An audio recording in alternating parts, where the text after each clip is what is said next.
اعوذ باللہ من الشیطان الرجیم بسم اللہ الرحمن الرحیم لا تشرک باللہ۔ ترجمہ: لا نہیں، تشرک شریک ٹھہراؤ، بھی ساتھ اللہ کے، اللہ کے ساتھ کسی کو شریک نہ ٹھہراؤ۔ شرک کا مطلب ہے حصے دار بنانا، ساتھی بنانا، پارٹنر بنانا۔ اللہ کے ساتھ شرک کا مطلب ہے کہ یہ سمجھنا کہ کوئی اور بھی وہ طاقت رکھتا ہے جو اللہ کے پاس ہے، یا کوئی اور وہ سب کر سکتا ہے جو اللہ کرتے ہیں۔ کسی کو اللہ تعالیٰ کا پارٹنر، حصے دار یا ساتھی سمجھنا شرک کہلاتا ہے۔ یہ سب سے بڑا گناہ اور ظلم ہے۔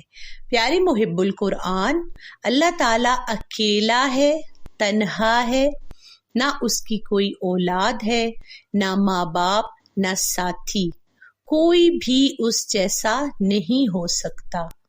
مخلوق میں کوئی بھی، چاہے وہ اللہ کا کتنا ہی نیک بندہ ہو، چاہے وہ اللہ کا پیارا نبی ہو، کبھی بھی اللہ تعالیٰ کے برابر نہیں ہو سکتا۔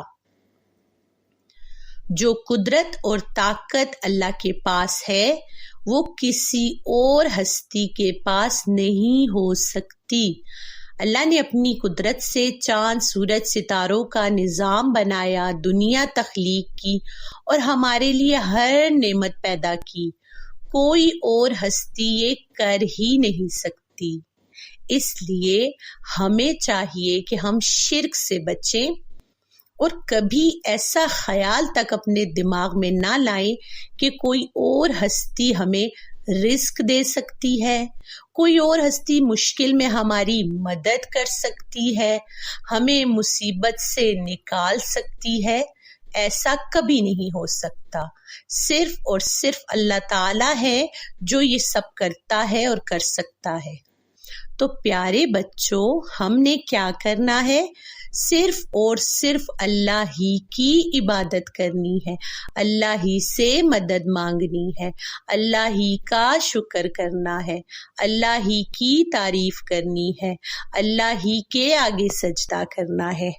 اللہ تعالی ہم سب کو شرک سے بچائے، آمین۔